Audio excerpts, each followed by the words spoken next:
రేపు 120 కోట్ల మంది యొక్క కళ నిజమవ్వబోతోంది. రాముల వారు రానున్నారు. రేపు రాముల వారిని ప్రతిష్ఠితం చేయనున్నారు. అయోధ్య రామ మందిరాన్ని కట్టడానికి వాడింది మట్టి కాదు, వేల మంది భక్తుల ప్రాణత్యాగం చేస్తే వచ్చిన రక్తం నుండి కట్టారు. ఈ పుణ్యక్షేత్రాన్ని పాలరాయితో కట్టలేదు. పోలీసులు, రాజకీయ నాయకుల బుల్లెట్లకు ఎదురెళ్లిన కార్ సేవకుల పొగరు నుండి కట్టారు. ఈ టెంపుల్ కోసం ఖర్చు పెట్టింది ధనం కాదు, తన రాముడి కోసం 85 ఏళ్ల బిదులాబాయి అనే పెద్దమ్మ చెత్త ఎత్తుకొని సంపాదించిన 20 రూపాయల స్వార్థం లేని దానం నుండి కట్టారు. ఇక్కడ కనిపిస్తున్న భవ్య మందిరానికి వాడింది మార్బల్స్ కాదు, రామ మందిరం కట్టేంత వరకు మాట్లాడానని ఒట్టేసి 30 ఏళ్ల నుండి మాట్లాడకుండా ఉన్న సరస్వతీదేవి గారి యొక్క మౌనం నుండి కట్టారు. రామ మందిరాన్ని కట్టడానికి వాడింది సిమెంట్ కాదు, ఈ మందిరం కోసం మొఘల్స్తో యుద్ధం చేసి వీరగతి పొందిన 90,000 మంది సూర్యవంశీ యోధుల యొక్క కోపం నుండి కట్టారు. ఎన్నో అవమానాలు, ఎన్నో ఆటంకాలు. ఇక్కడ మందిరం నిజంగా ఉండేదా అని సాక్ష్యాలు అడిగేవాడు ఒకడు, రాముడు లేడు అని సెటైర్లు వేసేవాడు ఇంకొకడు.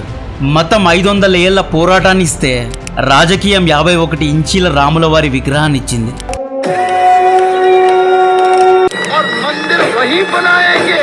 हमारे मंदिर को ध्वस्त किया है तो ये हमारे माथे पर कलंक है। अगर जितने पहले हिंदू उसके पीछे जाट। राम राज्य था, दशरथ के बेटे थे। ఈ వీడియోలో రాముల వారి మందిరం కోసం కాంట్రిబ్యూట్ చేసిన ప్రతి ఒక్కరిని స్మరిస్తాం. అలాగే రేపు రాముల వారి ఇనాగ్రేషన్ ఎలా జరగబోతోంది, ఎవరెవరు రాబోతున్నారు, ఎవరెవరు రావడం లేదు, ప్రపంచవ్యాప్తంగా ఈ కార్యక్రమాన్ని ఎలా సెలబ్రేట్ చేస్తున్నారు వంటి డీటెయిల్స్ గురించి చెప్తా. మనందరికీ తెలుసు 1528లో అయోధ్యలో ఉన్న రాముల వారి మందిరాన్ని బాబర్ ధ్వంసం చేసి బాబ్రీ మసీద్ను కట్టాడు.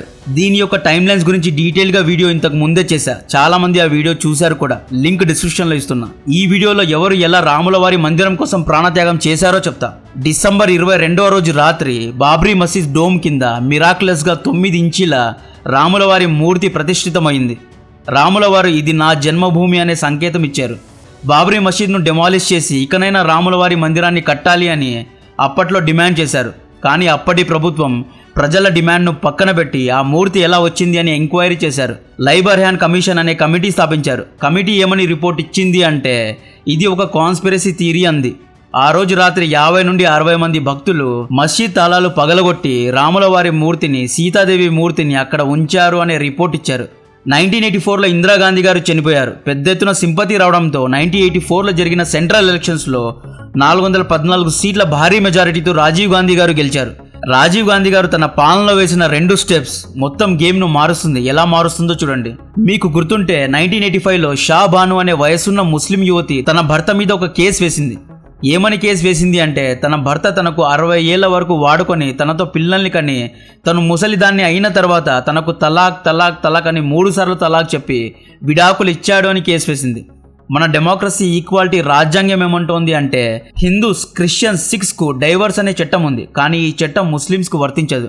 ముస్లిమ్స్కు షరియా మ్యారేజ్ లా ఉంది. ముస్లిమ్స్ 3 నుండి 4 పెళ్లిళ్ళు చేసుకోవచ్చు, విడాకులు కూడా ఇవ్వచ్చు. ఆలిమోనీ లేదా భరణం వంటి కాన్సెప్ట్ ముస్లిమ్స్కు లేదు. సో షాబాను తనకు నెల మెయింటెనెన్స్ కోసం డబ్బులు తన భర్త పంపాలి అని ఈ ముసలి వయసులో నేను ఎక్కడికి వెళ్ళి పని చేయాలి అని కేసు పెట్టింది. దీనికి సుప్రీంకోర్టు ఎస్, షాబాను అడిగింది కరెక్టే, ఈవిడకు నెల డబ్బులు పంపాలి, అంతేకాదు ఇక నుండి ముస్లిమ్స్ డైవర్స్ యూతులందరికీ ఆలిమోనీ ఇవ్వాలి, మెయింటెనెన్స్ ఫీజు ఇవ్వాలి అని సుప్రీంకోర్టు హిస్టారికల్ తీర్పిచ్చింది. ఇది ముస్లిం ముల్లాలకు, మౌలాలీకు, క్లెరిస్కు నచ్చలేదు. ఈ చట్టం కనుక వస్తే వీళ్ళు సంపాదించినంత భరణానికే వెళ్ళిపోతుంది అని పెద్ద ఎత్తున ప్రొటెస్టులు చేశారు. ప్రభుత్వం పైన నిరాశ వ్యక్తపరిచారు. ముస్లిమ్స్ను అప్పీస్ చేయడానికి రాజీవ్ గాంధీ గారు 1986లో సుప్రీంకోర్టు జడ్జిమెంట్ను ఓవర్ రూల్ చేస్తూ పార్లమెంట్లో ఉమెన్ డైవర్స్ ప్రొటెక్ట్ యాక్ట్ అనే చట్టాన్ని పాస్ చేశారు. మెజారిటీ ఎక్కువగా ఉండడం వల్ల ఇది పాస్ కూడా అయింది. ఈ డెసిషన్ హిందువులకు నచ్చలేదు.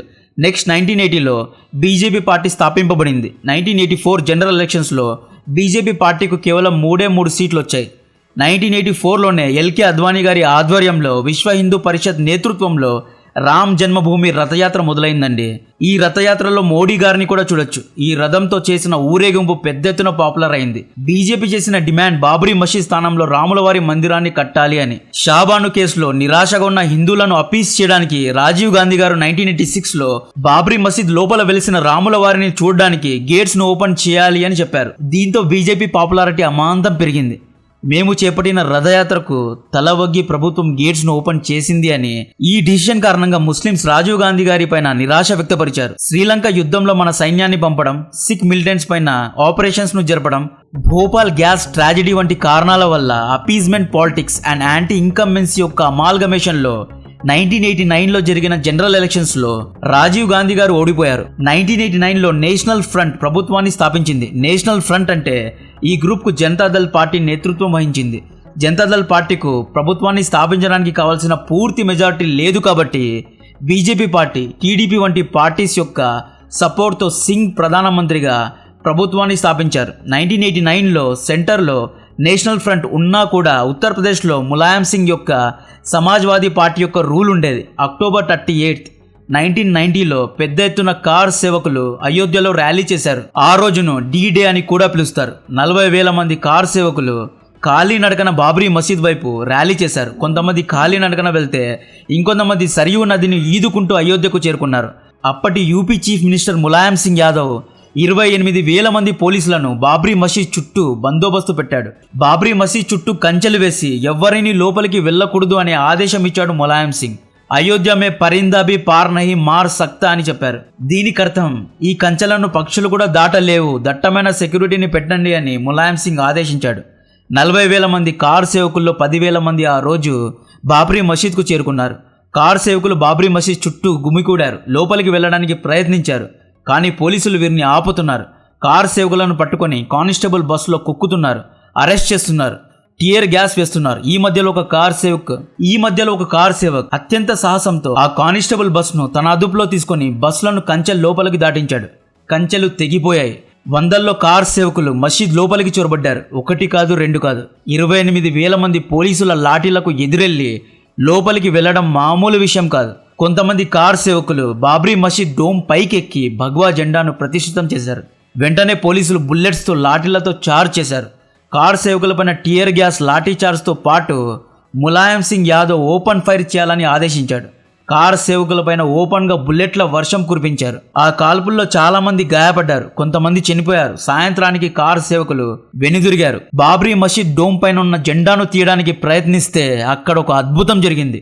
హనుమంతుల వారి రూపమైన ఒక కోతి డోమ్ పైకి ఎక్కి జెండా పట్టుకుంది. ఈ జెండాను ఎవ్వరూ తీయకూడదు, ఎవడైనా నన్ను ఆపచ్చు అని కోతి అక్కడ కూర్చుంది. వందల్లో కార్ సేవకుల్ని కొట్టిన 28,000 పోలీసులు ఆ కోతికి భయపడి అలాగే చూస్తూ ఉండిపోయారు. అక్కడ ఉన్న పోలీసులకు ఆ కోతిలో హనుమంతుల వారి రూపం కనిపించింది. ఈ ఫోటోను ఐకానిక్ మంకీ ఫోటో అంటారు. కొద్ది గంటల తర్వాత ఆ కోతి అక్కడి నుండి వెళ్ళిపోయిన తర్వాత పోలీసులు జెండా తీసివేశారు. అయోధ్య మందిరం త్యాగాల నుండి వచ్చింది అనడానికి ఇది ఒక శాంపుల్ మాత్రమే. సో ఈ ఇన్సిడెంట్ కోసం భారత్ యొక్క నలుమూలల నుండి కార్ సేవకులు వచ్చారు. కోల్కతా నుండి వచ్చిన కొతారి బ్రదర్స్ కథ వినండి. రామ్ కొతారి, శరద్ కొతారి అనబడే 2 అన్నదమ్ములు కోల్కతా నుండి అయోధ్యకు చేరుకున్నారు. బస్సులను, ట్రైన్లను అయోధ్యకు వెళ్ళడానికి బ్యాన్ చేయడంతో కాలినడకన ట్యాక్సీ పట్టుకొని వీరు అయోధ్యకు చేరుకున్నారు. ఈ 2 అన్నదమ్ములు అక్టోబర్ 30వ రోజు పాల్గొన్నారు. బట్ పోలీసులు వీరిని అరెస్ట్ చేశారు, మళ్ళీ విడుదల చేశారు.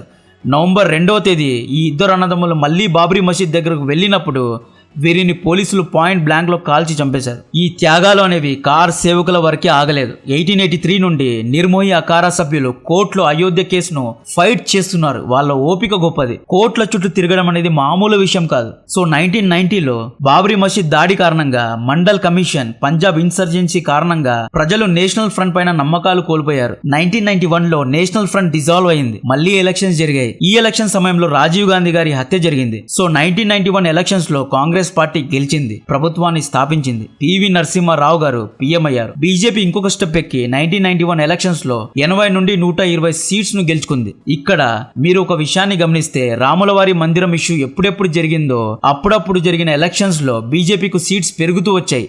బట్ కాంగ్రెస్ పార్టీ స్ట్రెంగ్త్ కూడా తగ్గడం లేదు. 1990s లో కూడా కాంగ్రెస్ పార్టీ చాలా స్ట్రాంగ్ గా ఉండేది. బట్ ఉత్తరప్రదేశ్ లో ప్రజల సెంటిమెంట్ మారిపోయింది. కార్ సేవకులపైన కాల్పులు జరపాలని ఆదేశించిన సమాజ్వాదీ పార్టీకి ప్రజలు బుద్ధి చెప్పారు. 1991 లో జరిగిన ఉత్తరప్రదేశ్ స్టేట్ ఎలక్షన్స్ లో అత్యంత పెద్ద మెజారిటీతో 221 సీట్స్ తో బీజేపీ పార్టీ గెలిచింది. కళ్యాణ్ సింగ్ సీఎం అయ్యారు. దీంతో ఉత్తరప్రదేశ్ లో అయోధ్యలో బీజేపీ పార్టీ ఆధిపత్యం పెరిగింది.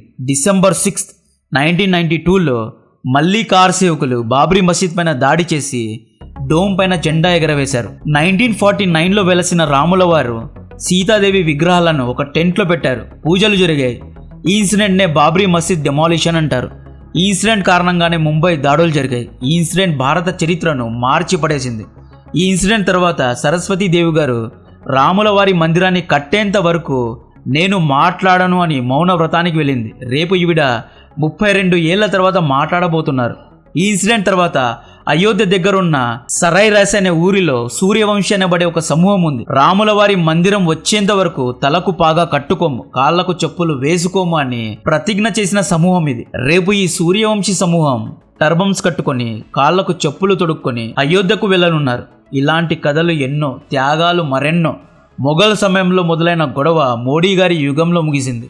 ఈ పోరాటం గొప్పది, పోరాడిన వాళ్ళు గొప్పలు. ప్రతి ఒక్కరికి జోహార్లు. కోట్ల చుట్టూ తిరిగి తెగింపు చూపించిన నిర్మోహి అఖారా సభ్యులు, ధైర్యాన్ని చూపించిన అశోక్ సింగల్ గారి నేతృత్వంలోని విశ్వ హిందూ పరిషత్ సమూహం, ఆర్ఎస్ఎస్, సిక్ కమ్యూనిటీ, సూర్యవంశీ, కార్ సేవకులు, ఇతర రాజకీయ నాయకులు, ముఖ్యంగా మందిర్ వహీ బనేగా అని ములాయం సింగ్ యాదవ్ను వ్యతిరేకించి నినాదం ఇచ్చిన ఎల్కే అద్వానీ గారికి 2003 నుండి 2019 వరకు ఈ కేసును తెలివిగా తన ఇన్ఫ్లుయెన్స్ను ఉపయోగించి సక్సెస్ చేసిన మోడీ గారు మరియు టీంకి రాముల వారి మందిరాన్ని అంకితం ఇవ్వాలి. 1952లో ఇక్బాల్ అన్సారీ జడ్జిమెంట్ను వాదించిన సుప్రీంకోర్టు లాయర్కు 2019లో రామ్ జన్మభూమి డిసిషన్ను కొలెక్కి తెచ్చిన జడ్జెస్కు, సుప్రీంకోర్టు జడ్జెస్కు ఈ మందిరం గెలుపు అంకితం ఇవ్వాలి. 120 కోట్ల హిందువులకు ఈ గెలుపును అంకితం ఇవ్వాలి. సో 2003లో మళ్ళీ ఈ కేసు ఓపెన్ అయింది. 2019లో మళ్ళీ సుప్రీంకోర్టు రామ్ జన్మభూమిలో రాముల వారి మందిరం కట్టాలి అని ఆదేశించింది. సో ఫైనలీ రేపు దాదాపు 10,000 మంది వివిఐపీలు హాజరు కానున్నారు. రేపు జరగబోయే ఫంక్షన్లో మెయిన్ హోస్ట్గా అంటే యజమాన్గా నరేంద్ర మోడీ గారు ఉంటారు. వీరితో పాటు ఎంతో మంది dignitaries, Bollywood celebrities, sports personalities, పెద్ద వాళ్ళందరూ హాజరు కానున్నారు. రేపు మధ్యాహ్నం ప్రాణప్రతిష్ఠ మొదలు కానుంది. దాదాపు 1 గంట వరకు ఇది ఉంటుంది. బట్ పూజలు అనేవి రేపు ఉదయం నుండి ప్రారంభమవుతాయి. రామ్లల్ల యొక్క ఆరతి రోజుకు 3 సార్లు జరుగుతుంది. పొద్దున 6:30 జాగరణ ఆరతి జరుగుతుంది. మధ్యాహ్నం 12 గంటలకి భోగ ఆరతి జరుగుతుంది. సాయంత్రం 7:30 సంధ్యా ఆరతి జరుగుతుంది. భక్తులకు దర్శనానికి అలౌ చేసిన టైమింగ్స్ పొద్దున 7 గంటల నుండి మధ్యాహ్నం 11:30 వరకు, తర్వాత మధ్యాహ్నం 2 గంటల నుండి సాయంత్రం 7 గంటల వరకు. అయోధ్య మందిరానికి వెళ్ళడానికి ఏమైనా ఫీజెస్ ఉన్నాయా అంటే నార్మల్ దర్శనానికి ఫీజు లేదు, ఎటువంటి టికెట్స్ లేవు. కానీ స్పెషల్ దర్శనాలకు ఫీజును చార్జ్ చేస్తారు. రామ్ లల్లే ఒక ఐడల్ ని మైసూరుకు చెందిన స్కల్ప్టర్ అయిన అరుణ్ యోగిరాజ్ గారు 150 నుండి 200 కేజీ బరువు ఉన్న ఐడల్ ను రాముల వారు 5 ఏళ్ల వయసు ఉన్నప్పుడు ఉన్న పోస్టర్ ను ప్రతిబింబిస్తుంది. ఈ రామ మందిరాన్ని దాదాపు 1800 కోట్లతో నిర్మించారు. రేపు జరగబోయే కార్యక్రమాన్ని అమెరికాలోని న్యూయార్క్ సిటీలోని ఐకానిక్ టైమ్ స్క్వేర్ లో లైవ్ స్ట్రీమ్ చేయబోతున్నారు. యునైటెడ్ కింగ్డమ్ లో ఉన్న 200 హిందూ అవుట్ఫిట్స్ ఈ అయోధ్య రామ్ టెంపుల్ ఇనాగ్రేషన్ ను సపోర్ట్ చేశారు. జై శ్రీరామ్ అనే చాంటింగ్ యూకే పార్లమెంట్ లో జరిగింది. 400 కిలోమీటర్లు దాటి నేపాల్ నుండి రామభక్తులు అయోధ్యకు చేరుకున్నారు. రేపు జరగబోయే కాన్సిక్రేషన్ సెరమనీ కోసం థాయిలాండ్ నుండి సాయిల్ వచ్చింది. నేపాల్ నుండి దాదాపు 3000 బహుమతులు వచ్చాయి. దీంట్లో jewellery, sweets, fruits, clothes, utensils ఇలా ఎన్నో వచ్చాయి. ప్రపంచ వ్యాప్తంగా ఉన్న హిందువులు రేపు రామ జన్మభూమి యొక్క ఇనాగ్రేషన్ ను జరుపుకోబోతున్నారు. త్రిపురలోని అన్ని గవర్నమెంట్ ఆఫీసర్స్, ఎడ్యుకేషనల్ ఇన్స్టిట్యూట్ రేపు మధ్యాహ్నం 2:30 వరకు హాలిడేను ప్రకటించారు. ఛత్తీస్గఢ్లోని అన్ని గవర్నమెంట్ ఆఫీసర్స్, ఎడ్యుకేషనల్ ఇన్స్టిట్యూట్ జనవరి 22వ రోజున హాలిడేను ప్రకటించారు. ఉత్తరప్రదేశ్లోని అన్ని ఎడ్యుకేషనల్ ఇన్స్టిట్యూట్, అన్ని లిక్కర్ షాప్స్, అన్ని గవర్నమెంట్ ఆఫీసెస్కు హాలిడేను ప్రకటించారు. మధ్యప్రదేశ్లో కూడా హాఫ్ డే హాలిడేను ప్రకటించారు. హర్యానాలోని అన్ని స్కూల్స్లో రేపు హాలిడేను ప్రకటించారు. ఒడిశాలోని అన్ని గవర్నమెంట్ ఆఫీసెస్కు రేపు హాలిడే ప్రకటించారు. అస్సాంలో రేపు హాఫ్ డే హాలిడేను ప్రకటించారు. రాజస్థాన్లో కూడా హాఫ్ డే హాలిడేను ప్రకటించారు. గుజరాత్లో హాఫ్ డే హాలిడేను ప్రకటించారు. చండీగఢ్లో ఫుల్ డే హాలిడేను ప్రకటించారు. ఉత్తరాఖండ్లో అన్ని గవర్నమెంట్ ఆఫీసెస్కు హాఫ్ డే హాలిడేను ప్రకటించారు. మహారాష్ట్రలో ఫుల్ డే హాలిడేను ప్రకటించారు. పుడుచేరిలో ఫుల్ డే హాలిడేను ప్రకటించారు. ఢిల్లీలో హాఫ్ డే హాలిడేను ప్రకటించారు. రేపు రామ మందిర ఇనాగ్రేషన్ కి ఆదిర్ రంజన్ చౌదరి గారు, సోనియా గాంధీ గారు, శశి థరూర్ గారు, రాహుల్ గాంధీ గారు మరియు మల్లికార్జున్ ఖార్గే గారి వంటి పెద్ద నాయకులు హాజరు కావడం లేదు. చాలా మంది గొప్ప వ్యక్తులు, రాజకీయ నాయకులు, స్పోర్ట్స్ పర్సన్స్, క్రికెట్ ప్లేయర్స్, విఐపీలు, సుప్రీంకోర్టు జడ్జిలు కూడా పాల్గొంటున్నారు. అయోధ్య మందిరం యొక్క మరిన్ని డీటెయిల్స్ ఇస్తూనే ఉంటాం. కాంటెంట్ నచ్చితే వీడియోను లైక్ చేయండి, ఛానల్ను సబ్స్క్రైబ్ చేసి అందరికీ షేర్ చేయండి. జై హింద్.